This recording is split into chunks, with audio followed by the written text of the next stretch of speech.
大越嚟越大嘅。買車買樓做乜都得咁滯嘅。你見我點即係都周圍去旅行啦，係咪先？我都比較自由啦。其中一個即係好大差別㗎，個生活個落差會越嚟越大，越嚟越大，越嚟越大嘅。咁所以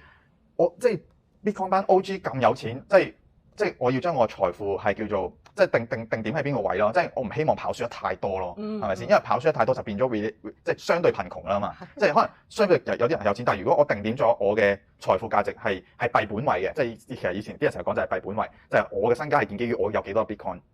咁呢樣嘢我就驚我跑輸啦，即係建基於呢個 concept，但係我覺得呢個 concept 太 deep 啦，即係啱大部分可能80-90%嘅人咧都仲係買得㗎呢樣嘢，買得，唔係真係將自己嘅財富捆綁喺 Bitcoin 上面，咁所以呢樣嘢就有少少唔同咯。咁